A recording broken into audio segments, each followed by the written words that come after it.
امام مہدی کی حکومت قائم کرنے کے لیے کون لوگ آئیں گے؟ عرب جو ہیں وہ اندر سے کھوکھلے ہو چکے ہیں، عیاشی نے، دولت نے، پیسے نے، دولت، پیسہ، عیاشی، اس کی وجہ سے کھوکھلے ہو چکے ہیں۔ یہاں میں آپ کو دو حدیثیں سنانا چاہتا ہوں۔ سنن ابن ماجہ کی روایت ہے حضرت ابو ہریرہ سے رضی اللہ تعالی عنہ، قال قال رسول اللہ صلی اللہ علیہ وسلم اذا وقعت الملاحم بعث اللہ بعثا من الموالی ہم اکرم العرب فرسا واجودہ سلاحا یوید اللہ بہم الدین، رواہ ابن ماجہ عن ابی ہریرہ رضی اللہ تعالی عنہ۔ جب ملاحم کا دور شروع ہوگا تو اللہ تعالیٰ اٹھائے گا ایک لشکر یا لشکروں پر لشکر موالی میں سے۔ موالی کون ہے؟ عربوں نے جب فتح کیا تھا اس پورے علاقے کو خلافت راشدہ کے دوران، اور پھر وہ لوگ جو ہے، ایک رائے تو یہ تھی کہ انہیں غلام بنایا جائے ساری آبادیوں کو، لیکن یہ کہ حضرت عمر کا اجتہاد تھا، اس کے مطابق جو ان کو غلام نہیں بنایا گیا تو وہ موالی کی حیثیت رکھتے ہیں۔ عربوں میں دم نہیں ہے، موالی میں سے لشکر اٹھیں گے کہ جو در حقیقت حضرت مہدی کی حکومت کو قائم کریں گے۔ دوسری حدیث سنیے، عن عبداللہ ابن الحارث رضی اللہ تعالی عنہ، اور یہ ابن ماجہ کی روایت ہے، قال قال رسول اللہ صلی اللہ علیہ وسلم یخرج الناس من المشرق فیوقعون للمہدی یعنی سلطانی، لشکر نکلیں گے، لوگ آئیں گے مشرق سے، اور وہ حضرت مہدی کی حکومت کو جمائیں گے اور قائم کریں گے۔ اب ذرا نوٹ کیجئے کہ جزیرہ نما عرب کے مشرق میں کون سے ملک ہیں؟ تین، ایران، افغانستان، پاکستان، یہ تین سالڈ مسلم ممالک، مسلم آبادی اکثریت۔ ویسے تو یہ کہ آگے ہندوستان میں 20 کروڑ مسلمان ہیں، لیکن وہ 20 کروڑ جو ہے وہ تو 80 کروڑ کے اندر تحلیل ہو جاتے ہیں غیر مسلموں میں، لیکن یہاں جو معاملہ ہے یہ غالب اکثریت کا۔ ان میں سے ایران کا معاملہ جہاں تک ہے، نمبر 1 یہ کہ وہ شیعہ عقائد کے حصار میں بند ہے، اس سے ادھر ادھر ہونا اس کے لیے ممکن نہیں۔ حدیث میں یہ بھی آتا کہ اصفہان سے 70,000 یہودی دجال کا ساتھ دیں گے۔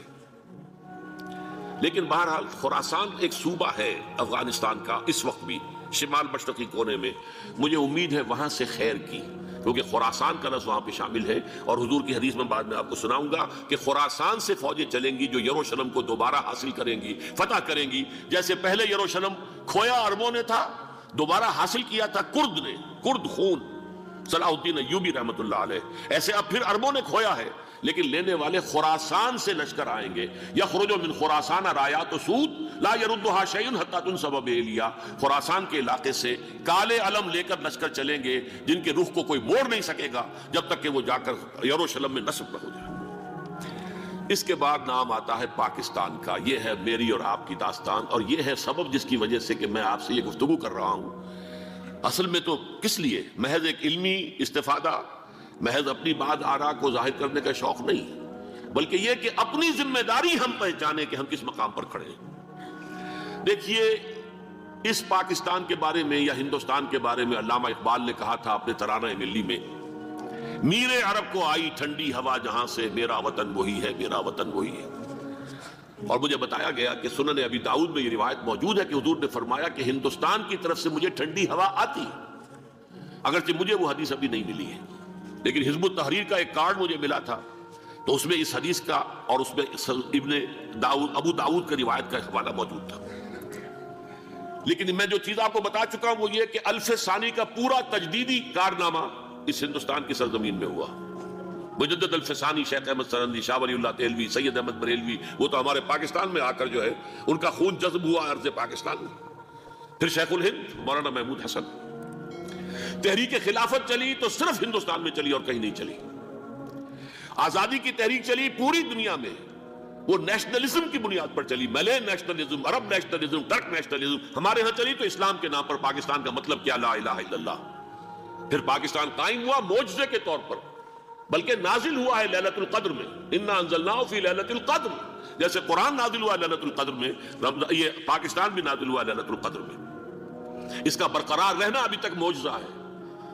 ہندو یہ سمجھتا تھا، کانگریس سمجھتی تھی کہ جھٹپٹ ختم ہو جائے گا۔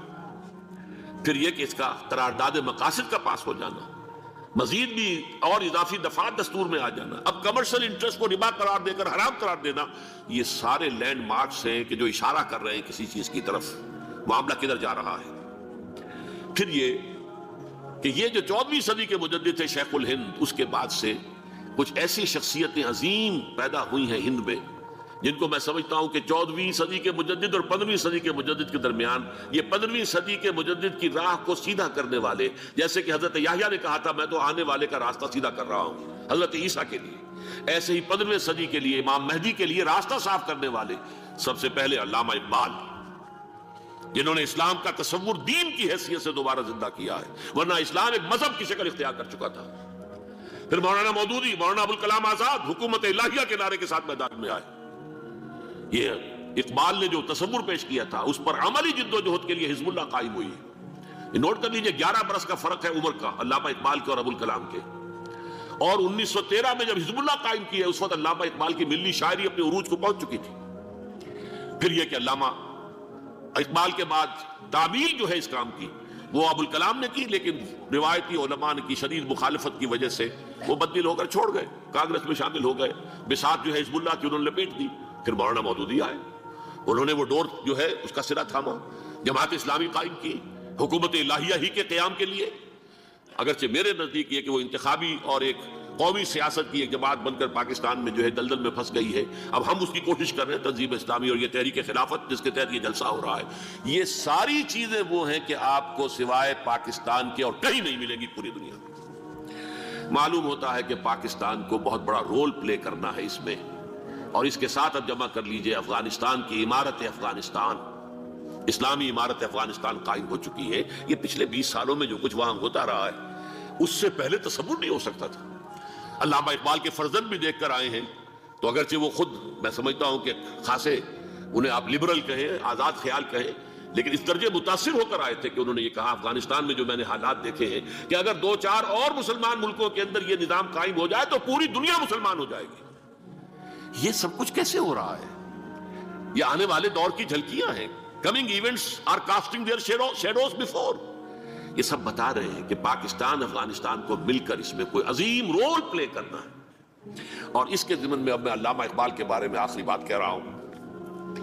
علامہ اقبال کے بارے میں عام یہ خیال ہے، انہوں نے اپنے خطبات میں مہدی کا اور نزول مسیح کا، حالانکہ میں کل پڑھ رہا تھا مولانا سعید احمد اکبر آبادی رحمۃ اللہ علیہ کا ایک مقالہ ان کا کہ علامہ اقبال نے ابن خلدون کے بارے میں یہ کہا ہے کہ مہدی کا اور نزول عیسیٰ کا دونوں کا انہوں نے انکار کیا ہے، حالانکہ ابن خلدون نے نزول عیسیٰ کا انکار نہیں کیا، صرف مہدی کا انکار کیا ہے۔ بہرحال علامہ اقبال نے خطبات میں انکار کیا ہے، لیکن یہ کہ اپنی شاعری کے اندر میں چیلنج کرتا ہوں کسی بڑے سے بڑے اقبال شناس کو، ان کا یہ شعر ذرا سنیے۔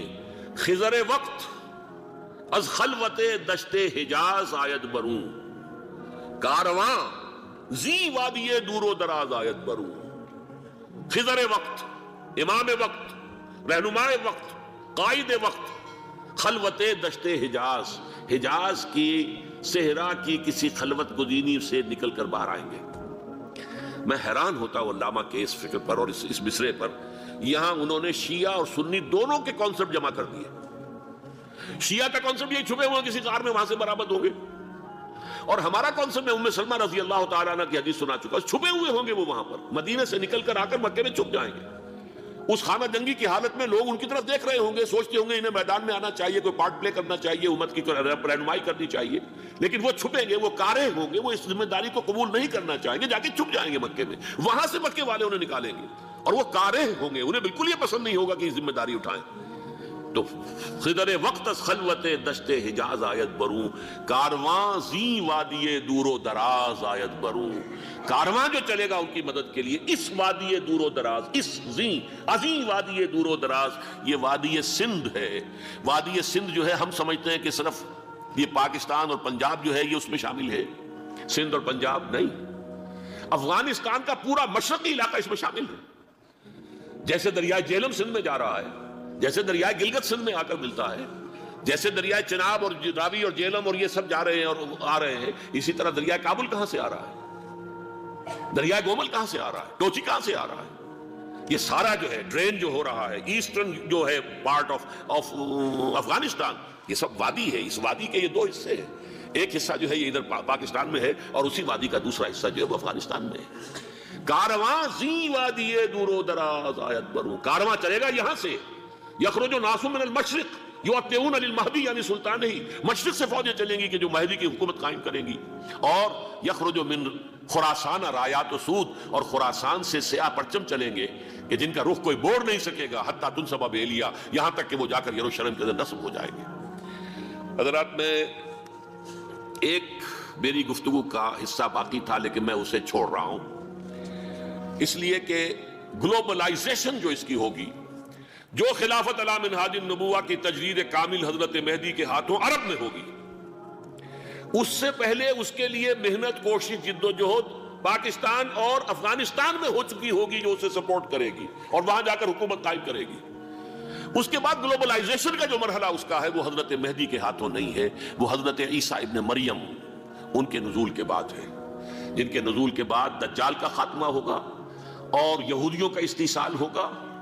مسلمانوں پر بھی بڑی تکالیف عربوں پر آئیں گی، شدائد آئیں گے، لیکن یہ وہ میں حصہ ملتوی رکھتا ہوں کسی دوسری محفلوں، کسی دوسری مجلس اور نشست پر۔ اب میں آپ کو ذرا اس جو انسانوں میں سے انسان دشمنی کا جن کا سب سے بڑا رول ہے، میں ان کی 2000 سالہ تاریخ کا آپ کے سامنے نقشہ رکھنا چاہتا ہوں۔ ان 1400 سال کا تو میں نے صرف 4 آپ کو پوائنٹس بتائے۔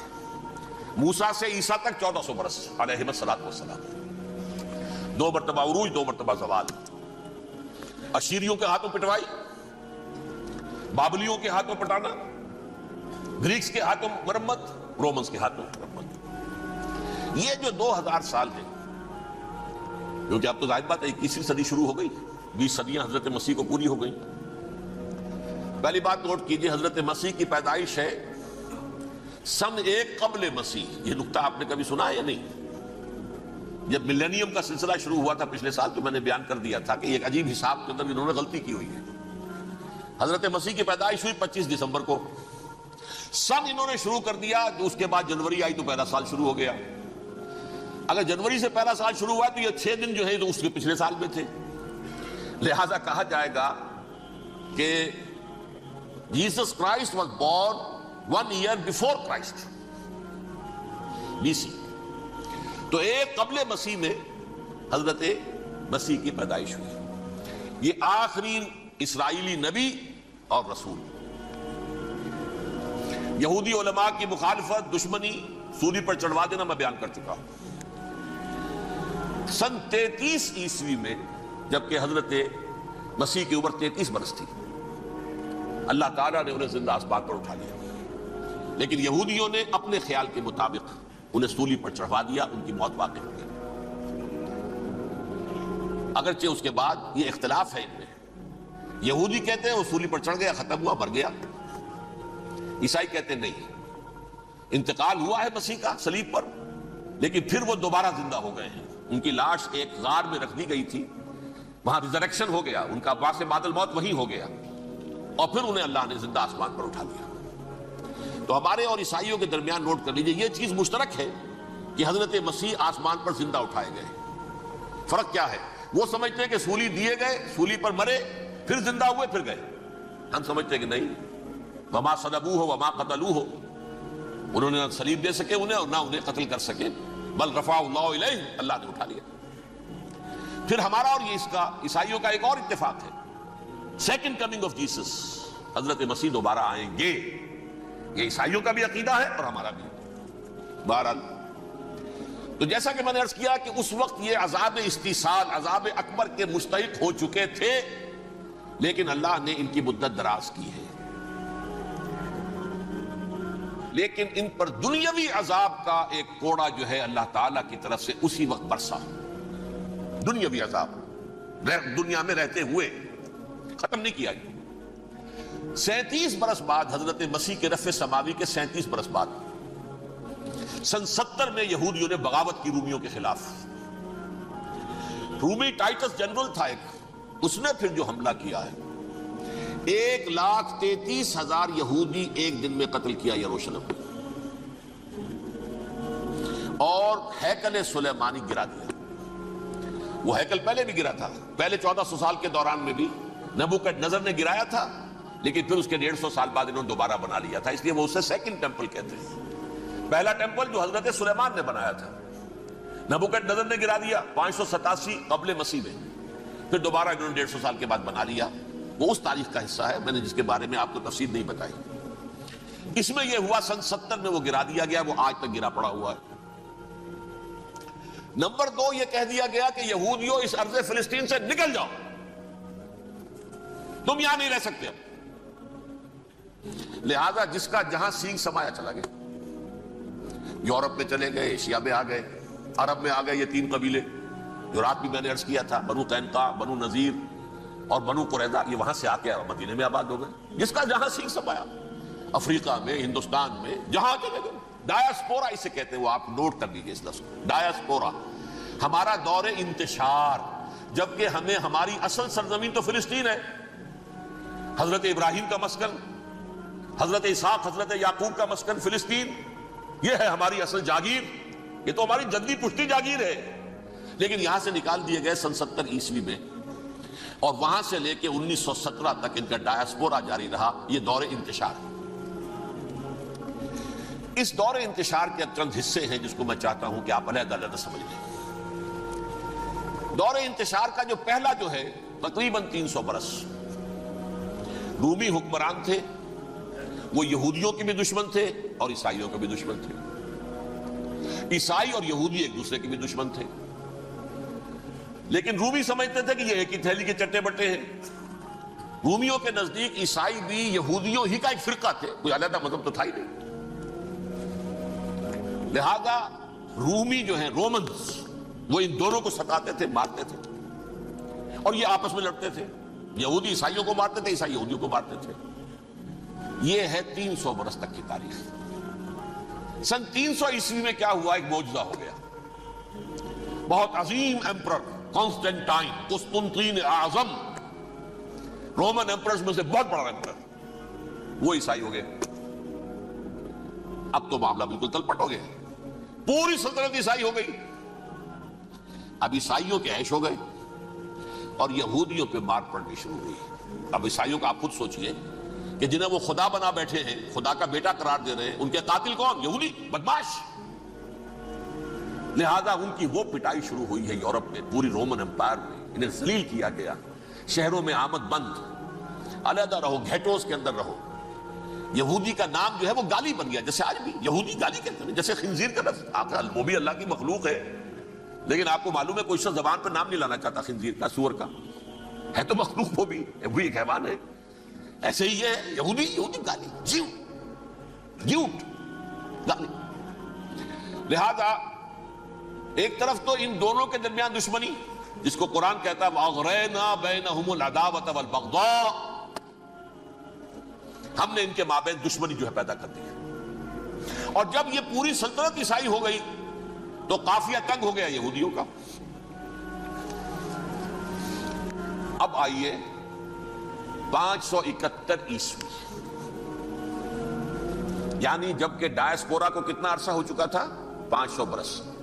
سن 70 سے شروع ہوا نا ڈایاسپورا, جب ٹائٹس نے گرایا ہے ہیکل کو اور نکال باہر کیا انہیں فلسطین سے, بھاگ جاؤ یہاں ایک یہودی بھی نہیں رہے گا, فلسطین سے نکال دیے. اس کے پورے 500 برس بعد سن 571 عیسوی میں حضور کی پیدائش ہوئی, ولادت باسعادت محمد رسول اللہ صلی اللہ علیہ وسلم. 610 میں آپ پر وحی کا آغاز ہوا. لیکن حضور کے ساتھ ان کا معاملہ کیا رہا؟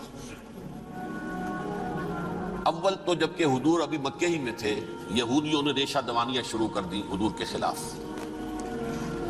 قریش مکہ کو سکھاتے تھے, پڑھاتے تھے, ان سے یہ پوچھو, ان سے یہ پوچھو, یہ اس طرح تنگ کرو, ان سے یہ امتحان لو, یہ آپ کے علم میں ہے. سورہ بنی اسرائیل میں, سورہ کہف میں وہ سوالات, جو امتحانی سوالات آئے تھے, ذوالقرنین کون تھا, اصحاب کہف کون تھے, رسول بنے پھرتے ہو تو بتاؤ, اور یہ روح کی حقیقت کیا بتاؤ. یہ ساری ریشہ دوانیاں کر رہے تھے بیٹھے ہوئے, ابھی وہیں پر. حضور ابھی پہنچے بھی نہیں.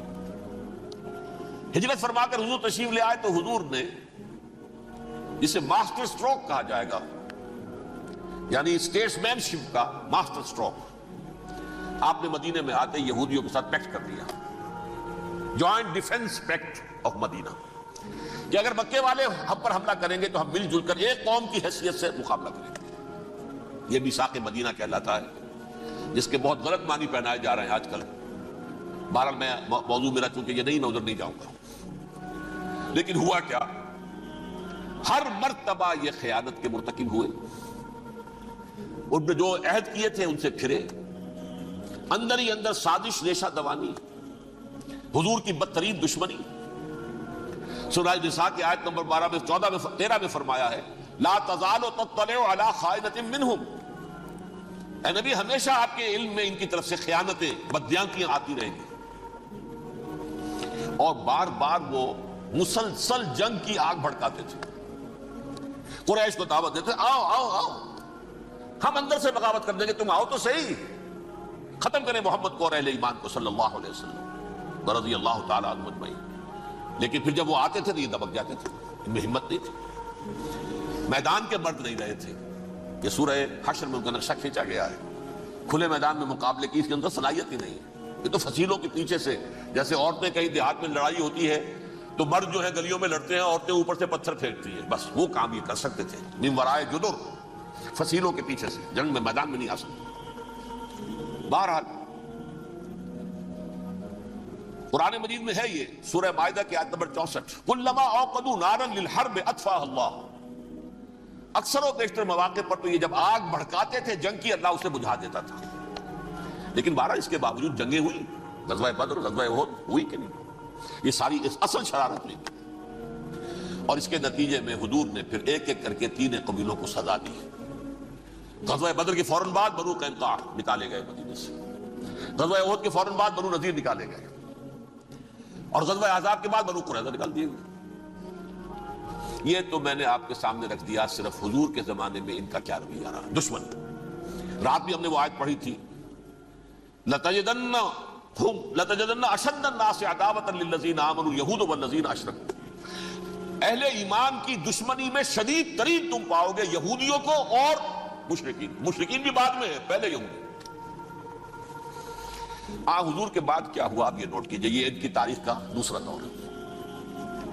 حضرت عمر رضی اللہ تعالیٰ عنہ کا عہد خلافت ہے، بیت المقدس کا محاصرہ کیا گیا، فصیل بڑی اونچی، شہر اندر سے سیلف سفیشنٹ، حملے کا راستہ کوئی نہیں، محاصرہ طول کھینچ رہا ہے، لیکن ان کے پاس رسد بھی موجود ہے، پانی بھی موجود ہے، وہ دروازے بند کر کے بیٹھے ہوئے ہیں۔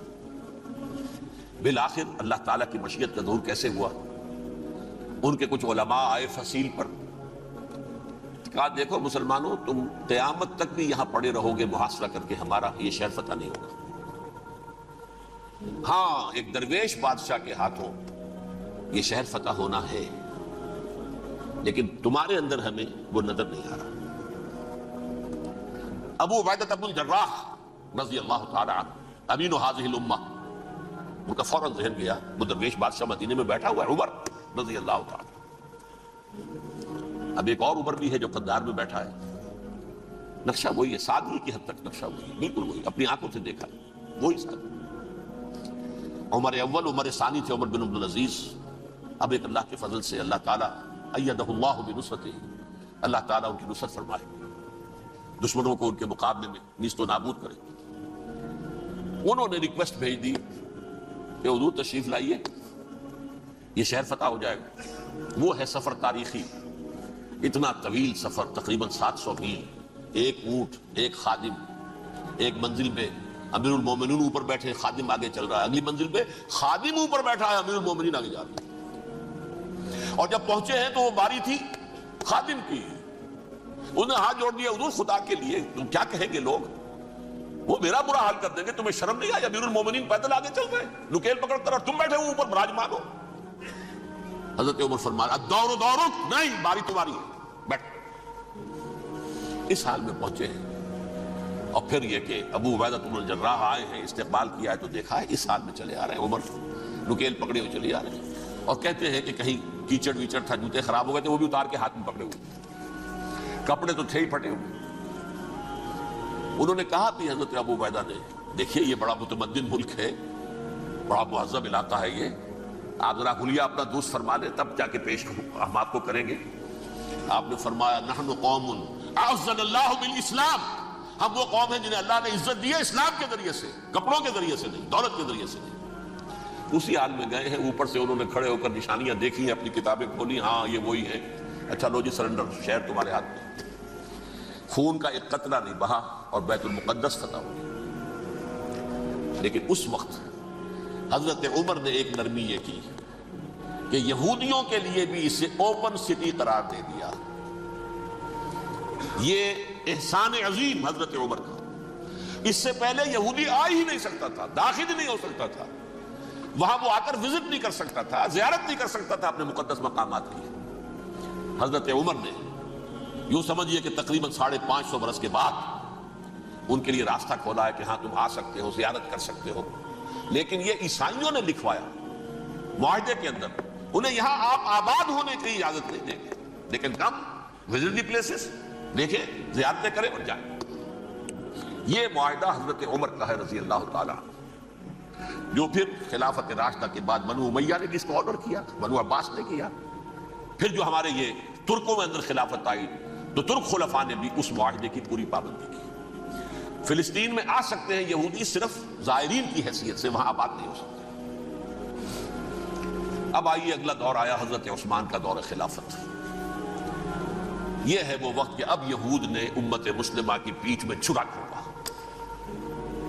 وہ کیسے؟ ایک یہودی عبداللہ ابن سبا اسلام کا لبادہ اوڑھ کر آ گیا، معاشرے کا جائزہ لے لیا. ان میں بنو ہاشم اور بنو امیہ میں جو پرانی کشاکش تھی اس کے کچھ نہ کچھ جراثیم باقی ہیں. اگر ان کو ذرا بھڑکا دے تو مسلمانوں میں انتشار پیدا ہو جائے. کہا یہ عثمان کون ہے؟ یہ تو بنو امیہ میں سے ہے، یہ حق تو بنو ہاشم کا ہے، خلافت ان کے پاس ہونی چاہیے، محمد کے تو رشتہ دار وہ ہے صلی اللہ علیہ وسلم. عوام الناس کے اندر بات پھیلنی شروع ہوئی. پھر ایک بڑی سازش کے انداز میں حضرت عثمان کے خلاف پروپیگنڈا، حضرت عثمان کے جو عاملین تھے، گورنر تھے، ان کے خلاف پروپیگنڈا، اور ایسی ہوشیاری کرتے تھے کہ کوفے میں کوفے کے حاکم کے خلاف کچھ نہیں کہنا. اجی مصر میں یہ ہو رہا ہے، اجی شام میں یہ ہو رہا ہے، اجی یہ جو عثمان ہے وہ یہ کر رہا ہے، یہ ظلم ہو رہا ہے، یہ لوٹ مار ہو رہی ہے، یہ خیانتیں ہو رہی ہیں. اب نہ تو اس زمانے میں مینز آف کمیونیکیشن، کیسے تصدیق کریں؟ افواہیں تو آپ آج کراچی کے اندر شروع ہو جائے تو پتہ نہیں چل سکتا کسی کو کہ کیا اس میں صداقت ہے کیا جھوٹ ہے. اور بری بات جو ہے فطرت انسانی کی کمزوری ہے، وہ فوراً قبول کرتا ہے. کسی کے بارے میں اچھی بات ماننے کو تیار نہیں ہوتا، لیکن بری بات تو فوراً تیار. بہرحال یہ فتنہ انہوں نے اٹھایا، حضرت علی کی الوہیت کا فتنہ اٹھایا، حضرت عثمان کے خلاف الفتنۃ الکبریٰ برپا کیا. حضرت عثمان شہید ہوئے. اس کے بعد 5 برس تک مسلمان ایک دوسرے کی گردنیں کاٹتے رہے، باہمی خانہ جنگی ہوئی. امت کو وہ زخم لگایا ہے جو آج تک جس سے خون رس رہا ہے. یہ شیعان عثمان اور شیعان علی تھے جو بعد میں پھر سنی اور شیعہ ہو، اور آج تک فتنہ کس نے جگایا؟ ایک عبداللہ ابن سبا یہودی اور اس کے کارندے، شیطان کا ایجنٹ، اور انسانوں میں سے بھی اس کے جو بھی حواریین تھے اور شیطانوں کے اندر سے بھی تھے، انہوں نے بھی اس آگ کو بھڑکایا. یہ آپ سوچ لیجئے کہ یہ کس نے وہ زخم لگایا؟ یہودی. اگلا دور آیا، خلافت راشدہ ختم ہوئی، بنو امیہ کا بھی دور کافی گزر گیا. طارق ابن زیاد 712 عیسوی میں حملہ کرتے ہیں اسپین پر. اسپین اس وقت عیسائیت کا بہت بڑا گڑھ، بڑے کٹر ترین عیسائی جو ہے وہ اسپین میں تھے. لہذا یہودیوں کی وہاں بہت پٹائی ہوتی تھی، میں بتا چکا ہوں، دشمنی تھی ان کی تو چلی آ رہی تھی. عیسائیوں کے ہاتھوں یہودیوں کی وہ تو سن 300 عیسوی سے ایمپرر کانسٹنٹائن کے بعد سے شروع ہو گئی تھی. اس حوالے سے یہودیوں نے اس وقت چالاکی یہ برتی، کچھ راستے واسطے بتائے، کچھ مدد کی طارق ابن زیاد کی. طارق ابن زیاد نے انہیں اپنا محسن سمجھا. ہسپانیہ فتح ہو گیا تو یہودی چونکہ محسنین کی فہرست میں آ چکے تھے، انہیں بہت اقتدار نصیب، بڑی سپورٹ مسلمانوں نے دی. ان کے بڑے بڑے علماء جو ہیں اسی دور کے اندر پیدا ہوئے، بڑے بڑے تھنکرز ان کے اسی دور میں پیدا ہوئے. بن گوریون جو کہ ایک وزیر اعظم تھا اسرائیل کا، اس نے یہ لکھا ہے اپنی کتاب میں، Muslim Spain was the golden era of our diaspora. وہ ڈائسپورا جو 70 عیسوی سے شروع ہوا تھا اور 1917 عیسوی تک جاری رہا ہے، اس میں سے گولڈن ایرا ہمارا جو تھا وہ مسلم اسپین تھا. ہسپانیہ میں بیٹھ کر ہم عیش کیے. لیکن وہاں سے انہوں نے اور جو کچھ کیا، یہ تو داستان کے تو بہت سے گوشے ہیں، لیکن میں جس اسٹریٹ لائن میں چل رہا ہوں اس کے اعتبار سے ایک بات سمجھ لیجیے. وہاں بیٹھ کر انہوں نے اب عیسائیت کی پیٹھ میں چھرا گھونپا، پروٹیسٹنٹ مذہب پیدا کیا، تقسیم کر دیا. جیسے شیعہ سنی کی تقسیم عبداللہ ابن سبا، رومن کیتھولک اور پروٹیسٹنٹ کی تقسیم، یہودی علماء. ہوتا کیا تھا؟ ہسپانیہ کی یونیورسٹیاں ہیں، کارڈووا میں ہے، ٹولیڈو میں ہے، گریناڈا میں ہے، غرناطہ، قرطبہ، تولیتلا، اور وہاں آتے تھے لوگ. فرانس سے چلے آ رہے ہیں نوجوان پڑھنے کے لیے، جرمنی سے چلے آ رہے ہیں، اٹلی سے چلے آ رہے ہیں. 3 ہی ملک قریب ترین پڑھتے ہیں سینٹرل جو یورپ کے ہیں. یہاں پر جو ہے وہ اسلام جو نور پھیلا رہا تھا اس سے بھی مستفیض ہوئے. جہالت کے جو ہے پردے ان کے وہ چھٹے. اس کے ساتھ ہی وہ یہودی وہاں ان کے اندر جو جراثیم داخل کر رہے تھے وہ اس عیسائیت کے خلاف بغاوت تھی جو اس وقت دنیا میں عیسائیت اس وقت تھی. پوپ کا راج تھا دنیا میں اس وقت. یورپ میں جو عیسائیت تھی اس میں ایک طرف بادشاہ تھے، لیکن بادشاہوں کی حیثیت وہاں پر یوں سمجھ لیجئے کٹ پتلیوں کی تھی. اصل قوت پوپ کے ہاتھ میں تھی. اور پوپ کو انہوں نے جیسے قرآن نے کہا اتخذوا احبارهم ورهبانهم اربابا من دون اللہ، کیونکہ سینٹ پال نے شریعت موسوی ساقط کر دی تھی تو اب شریعت تھی ہی نہیں. پوپ کو اختیار تھا جس چیز کو چاہے حلال قرار دے دے، جس چیز کو چاہے حرام قرار دے دے. اتخذوا احبارهم ورهبانهم اربابا من دون اللہ. انہوں نے کہا صاحب یہ پوپ کس بلا کا نام ہے، یہ بھی انسان ہے. بات تو ٹھیک تھی نا. اصل حیثیت تو کتاب کی ہونی چاہیے، ڈیوائن بک، دی ریویلڈ اسکرپچر. لہذا یہ کتاب ہر شخص پڑھ سکتا ہے. کوئی پوپ کے باپ کو جو ہے کوئی اس کے لیے پروپرائٹری رائٹس تو نہیں ہے کہ صرف پوپ پڑھ سکتا ہے یا پادری پڑھ سکتے ہیں. ہم بھی پڑھ سکتے ہیں، ہم بھی سمجھ سکتے ہیں. یہ باتیں تھی کہ جن کو بڑھا چڑھا کر بیان کر کے اور پوپ کا اقتدار ختم کرا دیا اور توجہ مرکوز کر دی بائبل کی طرف. اب بائبل میں بڑا حصہ تو اولڈ ٹیسٹامنٹ کا ہے. نتیجہ کیا ہوا؟ یہود کی عظمت پروٹیسٹنٹس کے نزدیک مسلم ہو گئی. اصل قوم تو یہ ہے. وہ دشمنی بدلی کہ نہیں بدلی؟ موسیٰ کے امتی یہ ہے، تورات موسیٰ کو دی گئی، ابراہیم کی نسل یہ ہے. لہذا وہ جو دشمنی تھی، جو عداوت تھی کہ ہمارے خدا کو سولی چڑھانے والے ہیں یہ بدماش، اس کا ازالہ ہوا. اس پروٹیسٹنٹ مذہب کے نتیجے میں یہ میں اب آپ کو بتاتا ہوں کہ ایک نتیجہ وہ نکلا ہے جسے برٹرینڈ رسل نے بیان کیا ہے. اس کی کتاب ہے ان پریز آف آئیڈلنس، صفحہ 108. وہ لکھتا ہے دی Christians retaining the Judaic belief in a special revelation added to it the Roman desire for worldwide domination and the Greek taste for metaphysical subtleties. The combination produced the most fiercely persecuting religion that the world has yet known. یہ 3 چیزیں آ کر عیسائیت میں مل گئی. ایک تو جب یہ اولڈ ٹیسٹمنٹ جو ہے وہ ان کے ہاتھ میں آ گئی، اور اس کے میں کچھ آپ کو بتا دیتا ہوں کہ اولڈ ٹیسٹمنٹ کی تعلیمات، کیونکہ یہ اولڈ ٹیسٹمنٹ جو ہے یہ محرف تھی. اصل تورات تو گم ہو گئی تھی 587 قبل مسیح میں، جب پہلی مرتبہ ہیکل جو ہے تباہ ہوا ہے اس وقت ختم ہو گئی تھی. اس کے کوئی 150 سال کے بعد انہوں نے یادداشتوں سے مرتب کر کے لکھی ہے. اب اس میں ان کے اپنے خیالات، اپنے امانی، اپنی توجیحات وہ شامل ہو گئی. لہذا میں آپ کو حوالے دیتا ہوں اس کتاب کے اندر مظالم کی جو تعلیم دی گئی ہے.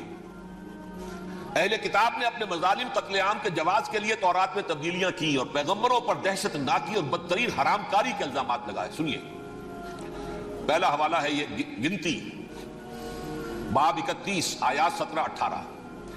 اس لیے ان بچوں میں جتنے لڑکے ہیں سب کو مار ڈالو، اور جتنی عورتیں مرد کا منہ دیکھ چکی ہیں ان کو بھی قتل کر ڈالو، لیکن ان لڑکیوں کو جو مرد سے واقف نہیں اور اچھوتی ہیں اپنے لیے زندہ رکھو. یہ کسی اللہ کی کتاب کا یہ جملہ ہو سکتا ہے؟ کسی ریویل بک کا؟ اور سنیے، یہ ہے استثناء ڈیوٹرانومی باب 20 آیت 16-18. پر ان قوموں کے شہروں میں جن کو خداوند تیرا خدا میراث کے طور پر تجھ کو دیتا ہے، کسی ذی نفس کو جیتا نہ بچا رکھنا، جیسا خداوند تیرے خدا نے تجھ کو حکم دیا بالکل نیست کر دینا. مرد، عورتیں، بچے، بوڑھے سب ختم.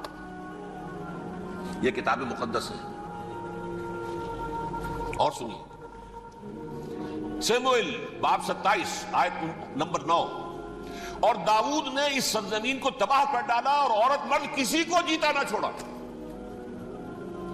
نمبر 4، ان سب آباد شہروں کو ماں، عورتوں اور بچوں کے بالکل نابود کر ڈالا۔ کتاب استثناء باب 3 آیت 6۔ یہ ہے جو کہہ رہا ہے برٹرنڈ رسل، کرسچینٹی میں آ کر یہ 3 چیزیں شامل ہو گئی۔ ایک تو یہ باربیرین، یہ تعلیم جو ہے، اور یہ مذہب کے نام پہ تعلیم، یہ کتاب مقدس کی تعلیم۔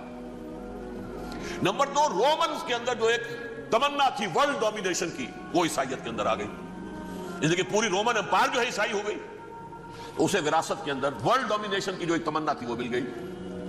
اور پھر یہ کہ انہوں نے جو توہمات تھے یونانیوں کے، ان کو بھی اپنے ہاں مختلف شکلوں کے اندر جمع کر لیا۔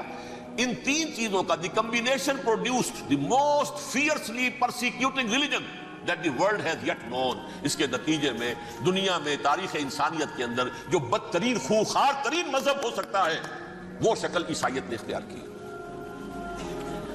اور اس کا مظہر عتم کیا تھا، نوٹ کیجئے، صلیبی جنگیں۔ ایک بات ٹائم ٹیبل کے اعتبار سے نوٹ کر لیجئے گا، فرسٹ ملینیم ختم ہوا، سیکنڈ شروع ہوا۔ ان کے 1000 سال ختم ہوئے تو 11ویں صدی میں سیکنڈ ملینیم شروع ہوا، تو پہلی صلیبی جنگیں ہوئی، لاکھوں مسلمان قتل کیے۔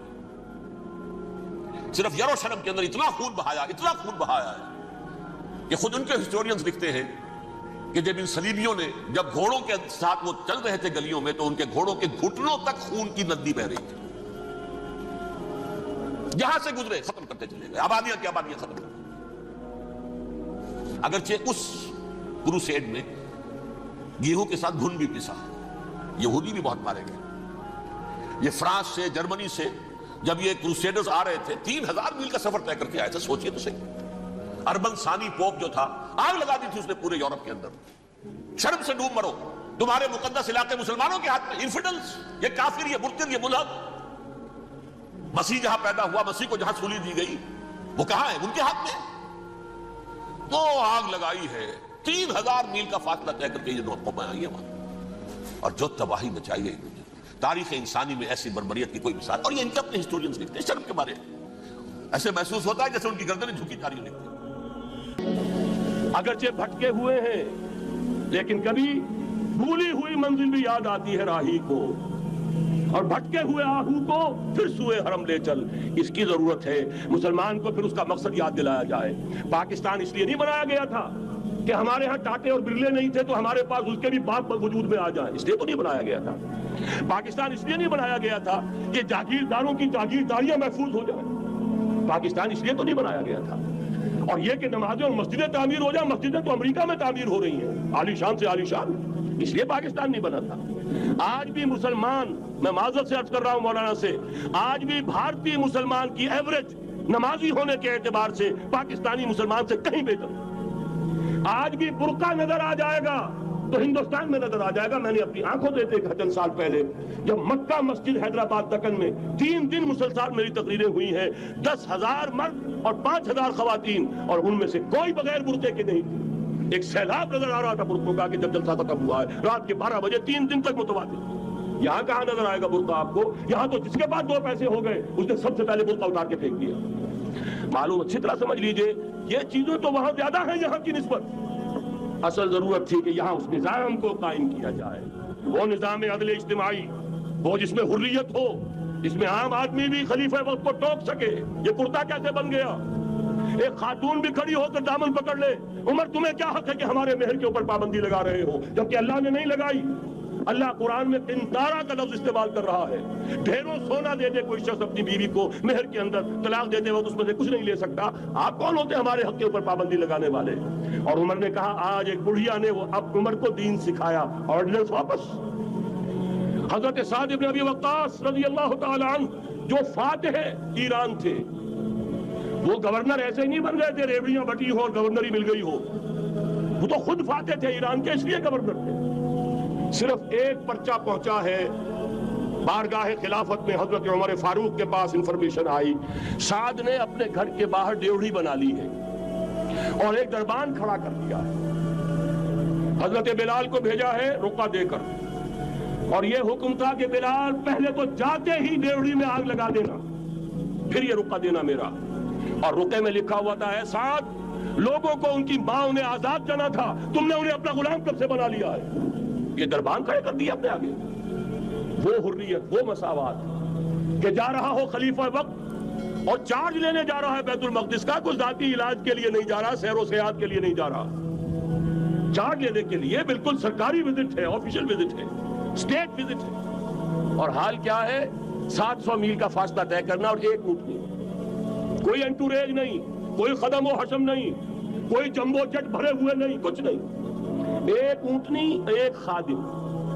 اس ایک اونٹنی پر چونکہ راستے کا راشن بھی ہے لہذا 2 آدمی نہیں بیٹھ سکتے، ایک بیٹھ سکتا. ایک منزل خلیفہ وقت بیٹھا ہوا ہے اوپر اور خادم نکیل پکڑ کر چل رہا ہے، اگلی منزل خادم اوپر بیٹھا ہے اور خلیفہ وقت عمر بن الخطاب رضی اللہ تعالی عنہ اور وہ آگے آگے نکیل پکڑ کر چل رہا ہے. یہ نظام چاہیے آج نوع انسانی. اس کے انتظار میں، اس کی تلاش میں نوع انسانی نے کتنے تجربے کر لیے، کیسی چھلانگیں لگائیں، ملوکیت ختم کی، آسمان سے گرا کھجور میں اٹکا، جمہوریت آئی نام نہاد، لیکن وہ سرمایہ دارانہ نظام بن کر آگے سے بڑھ کر لعنت بن گئی. پہلے جاگیردار مسلط تھا، اب سرمایہ دار اور کارخانے دار مسلط ہو گیا. اس سے نکلنے کے لیے زور لگایا، کمیونزم کی طرف گئے، چھلانگ لگائی، اب ایک پارٹی ڈکٹیٹر بن کر بیٹھ گئی. انسان رست از یک بنتا افتاد در بندے دیگر، ایک چیز سے غلامی سے نجات پاتا ہے، دوسری میں پھنس جاتا ہے. اور کیوں؟ کہ وہ نظام عدل اجتماعی جو محمد عربی کو دے کر بھیجا گیا تھا، اس کے کسٹوڈین سوئے ہوئے، اس کے کسٹوڈین کو اندازہ ہی نہیں. یہ نسخہ تو ہمارے پاس تھا، ہمیں عمل کرنا تھا اور دنیا کے سامنے پیش کرنا تھا. پاکستان بنایا اس لیے گیا تھا کہ ہم اس کا ایک نمونہ دنیا کے سامنے پیش کریں گے. قائد اعظم نے فرمایا تھا کہ ہم یہ چاہتے ہیں کہ پاکستان کی صورت میں عہد حاضر میں اسلام کے اصول حریت و اخوت و مساوات کا ایک نمونہ قائم کر کے دکھائیں. کہاں ہے وہ؟ پھٹک گئے، سو گئے. وَلَنُذِيقَنَّهُم مِّنَ الْعَذَابِ الْأَدْنَىٰ دُونَ الْعَذَابِ الْأَكْبَرِ، بڑے عذاب سے پہلے چھوٹا عذاب کا مزہ چکھائیں گے. لَعَلَّهُمْ يَرْجِعُونَ، شاید کہ لوٹ آئیں. کوئی عجب نہیں اس عذاب الادنیٰ کے بعد ہم جاگے نہیں، ہوش میں نہیں آئے. کوئی عجب نہیں کہ بڑے عذاب کا کوڑا ہماری پیٹھوں پر برس جائے. لیکن مجھے یہ یقین ہے، نوٹ کر لیجئے، اگر یہ دوسرا امکان ہو گیا، خدا نہ خواستہ اللہ کے عذاب کا کوڑا ہماری پیٹھ پر برسا، مجھے یقین ہے اللہ ہندوؤں کو مسلمان بننے کی توفیق دے گا. لیکن اسلام کا بول بالا اسی خطے سے ہوگا. تاریخ میں یہ ہو چکا ہے آیا فتنہ تاتار کے افسانے سے، پاسباں مل گئے کعبے کو صنم خانے سے. تاتاریوں کے ہاتھوں کروڑوں مسلمان قتل ہوئے، لیکن اسلام نے تاتاریوں کو فتح کر لیا اور پھر اسلام کا مسلمانوں کا دوسرا دور عروج انہی تاتاریوں کی مختلف شاخوں کے تحت ہوا. وہ تاتاری ہی تو تھے، وہ سارے ہورس، ٹرکش ہورس، ترکان تیموری، ترکان سبوی، ترکان سلجوقی، ترکان عثمانی، وہی تو سٹاک تو وہی ہے آیا فتنہ تاتار کے افسانے سے، پاسباں مل گئے کعبے کو صنم خانے سے. اس لیے کہ حضور نے فرمایا مشرق سے ہوگا، جہاں سے فوجیں چلیں گی. تو کوئی عجب نہیں. بہرحال یہ 2 امکانات ہیں، لیکن اس کا فیصلہ تیرے ہاتھوں میں ہے، دل یا بدن. سیدھی سیدھی بات. اگر تو اب بھی ہم ٹھیک ہو جائیں، جاگ جائیں، ہوش میں آ جائیں، قوم یونس کی طرح توبہ کر لیں، تو بغیر عذاب کے کوڑے کے رحمت خداوندی ہم پر سایہ کرے گی. اگر ہم نہ جاگے تو وہ عذاب کا کوڑا آئے گا. یہ نہیں میں کہہ سکتا ان ادری قریب بعید ما توعدون، یہ میں نہیں کہہ سکتا، یقین کے ساتھ جانتا ہوں کہ آئے گا. لیکن یہ کہ اس کے بعد بھی یہیں سے بول بالا ہوگا. اگر ہمارے ذریعے نہیں تو ان کے ذریعے سے جو ہمیں شکست دے کر پھر اسلام قبول کر لیں گے. لیکن کیوں نہ پہلے ہی راستے پر چلنے کی کوشش کریں. اب نوٹ کر لیجئے، یہ کتابیں اگر آپ پڑھنا چاہیں تو کتاب الملاحم میں پڑھیے. بدترین عذاب عربوں پر آیا کھڑا ہے، سروں پر تنا ہوا ہے، بدترین. ایسی جنگ ہونی ہے الملحمۃ العظمیٰ، جس کو کہ میں بھی آپ کے گواہی پیش کر دوں گا، جسے کہا گیا ہے لاسٹ کروسیڈ. بش نے بھی کروسیڈ کا لفظ بول دیا تھا، پھر واپس لیا اس نے. نکل جاتی ہے جس کے منہ سے سچی بات مستی میں. فقیہ مصلحت بھی سے اور ہندے بادہ خار اچھا، کروسیڈ کہہ کر پھر واپس لیا. یہ کروسیڈ، اس کے اوپر جس قدر نقصان ہونا ہے عربوں کا. گریٹر اسرائیل بنے گا، یہ عراق، شام، اردن، سعودی عرب کا کچھ شمالی علاقہ، ترکی کا جنوبی علاقہ، مصر کا صحرائے سینا، اور اس کے ساتھ ہی جو بہترین اس کا زرخیز ترین علاقہ ڈیلٹا آف نائل، یہ سب یہودیوں کے قبضے میں جائے گا. اس کو حدیث میں کہا گیا الملحمۃ العظما. عیسائی 80 علم لے کر مسلمانوں تم پر حملہ آور ہوں گے اور ہر علم کے نیچے 12,000 فوج ہوگی. 9.5 لاکھ فوج. یہ نیٹو کی تیاری کس کے لیے ہو رہی ہے؟ جب یو ایس ایس آر کا خاتمہ ہوا تو پوچھا گیا تھا نیٹو چیف سے اب کس لیے؟ تمہارا وہ دشمن تو ختم ہو گیا. اب ہمیں اسلامک فنڈامنٹلزم سے نمٹنا ہے. وہ جانتے ہیں خطرہ یہی ہے. اب اسلام ابھر سکتا ہے. مسلمانوں کے سینوں کے اندر وہ آگ ہے. اوپر خاکستر آ گیا ہے، تمہیں اٹھانا بیٹھنا. یہ اندر تو انگارہ ہے، اوپر سے راکھ ہے. اسے دھوکہ نہ کھا جانا ان کے دلوں کے اندر. اور بش نے کہا تھا مسلمان چاہتے ہیں کہ ہسپانیہ سے لے کر انڈونیشیا تک نظام خلافت قائم کریں.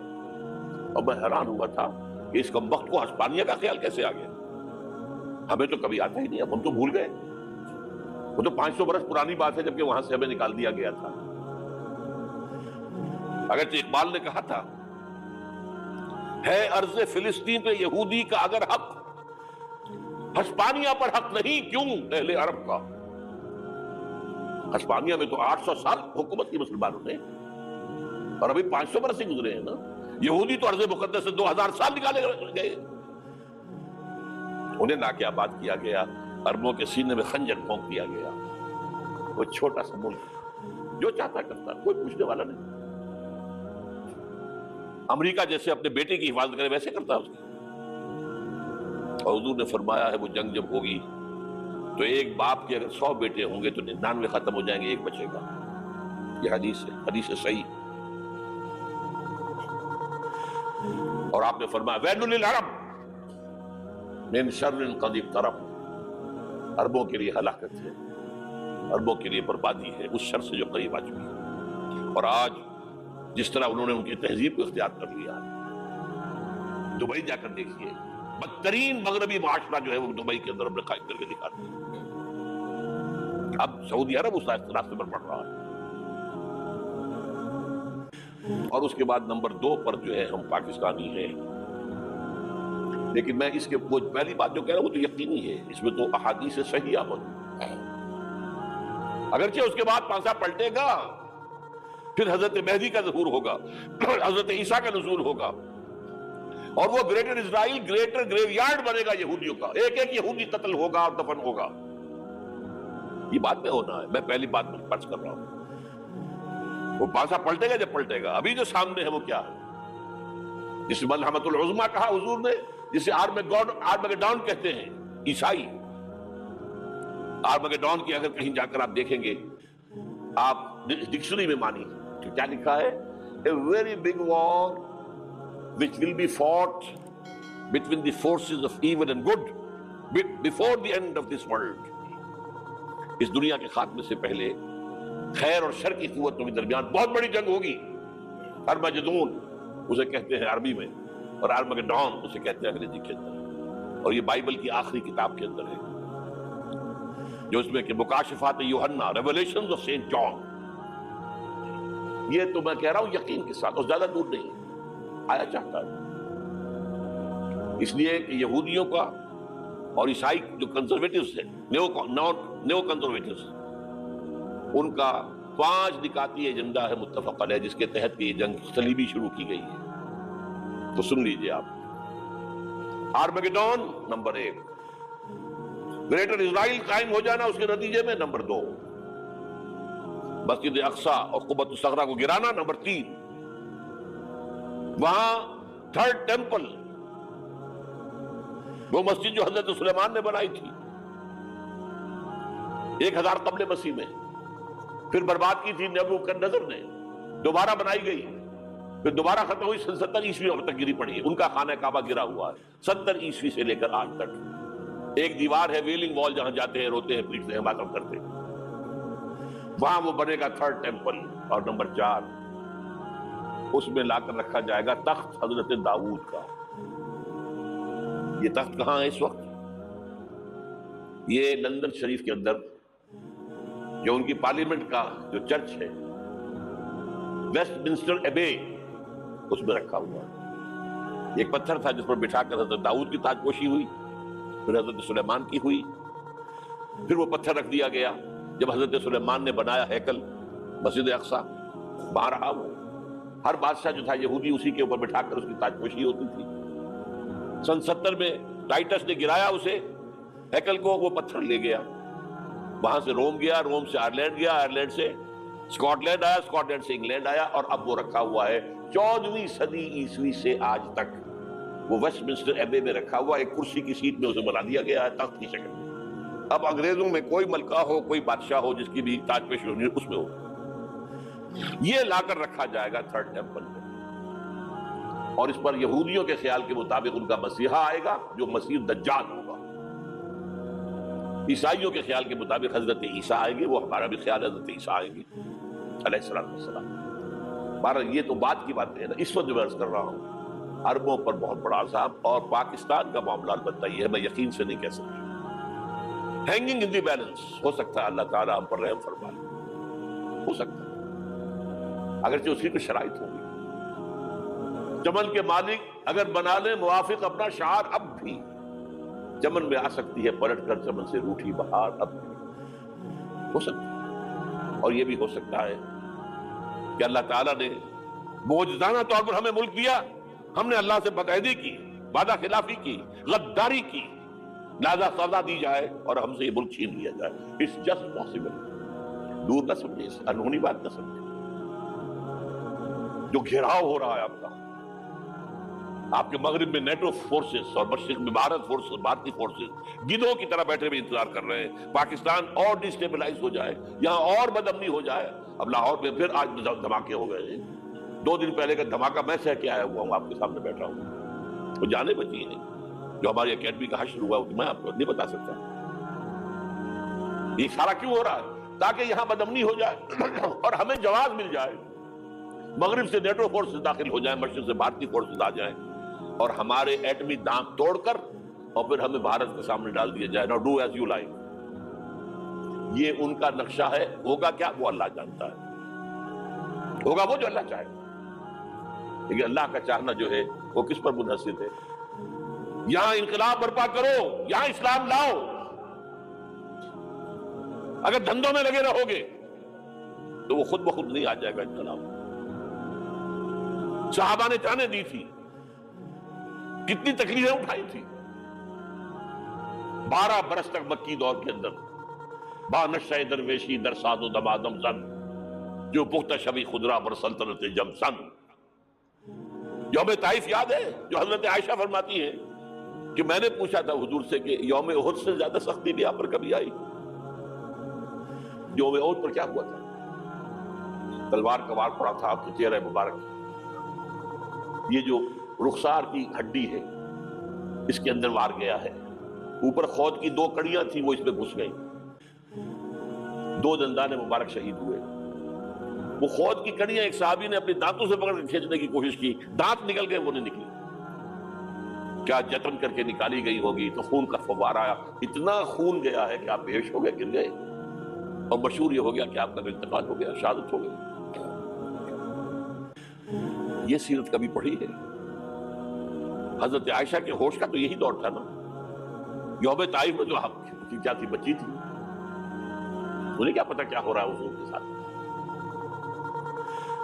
3 دن تک حضور مکے کی گلیاں اور وہاں کے اوباش لوگ پتھراؤ کر گئے تھے اس امید میں کہ شاید وہاں کا کوئی سردار ایمان لے آئے، تو یہاں تو ابو طالب بھی فوت ہو گئے، یہی دنیاوی سہارا تھا، خاندانی سہارا تھا ابو طالب کے ذریعے، اور گھر میں ایک دلجوئی کرنے والی رفیقہ حیات تھی، وہ بھی، ان کا بھی انتقال ہو گیا۔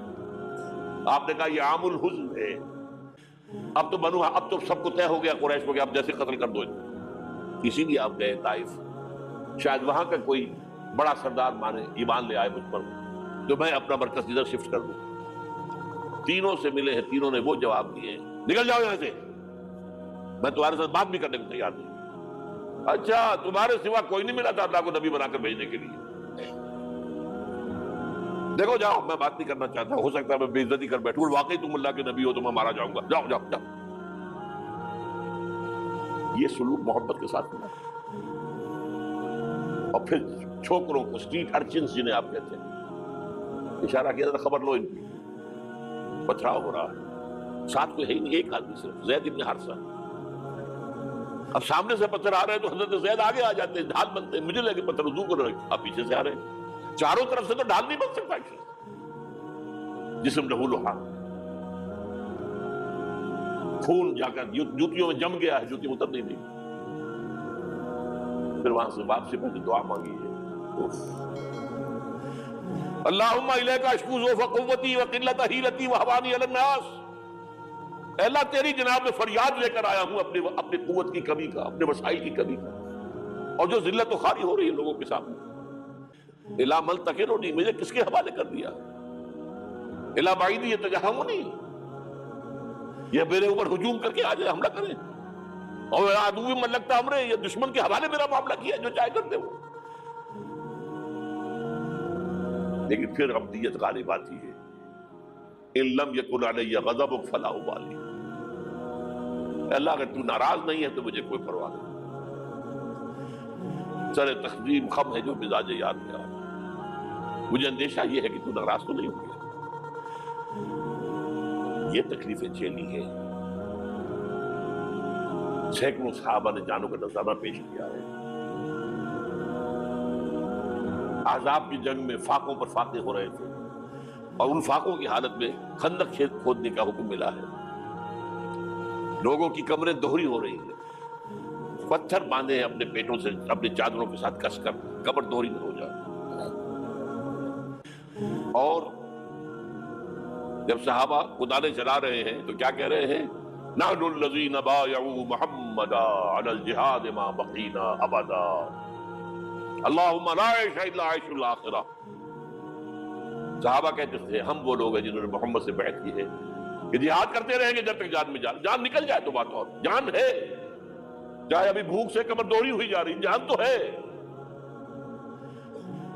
اور ایک دفعہ کہتے تھے اللہم لا عیش الا عیش الاخرہ، اللہ عیش زندگی تو آخرت کی زندگی ہے۔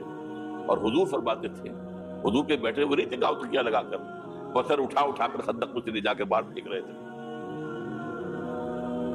جب صحابہ کہتے ہیں اللہم لا عیش الا عیش الاخرہ، حضور فرما رہے ہیں فاغفر الانصار والمہاجرہ، اے اللہ ان انصار اور مہاجرین کی مغفرت فرما دے۔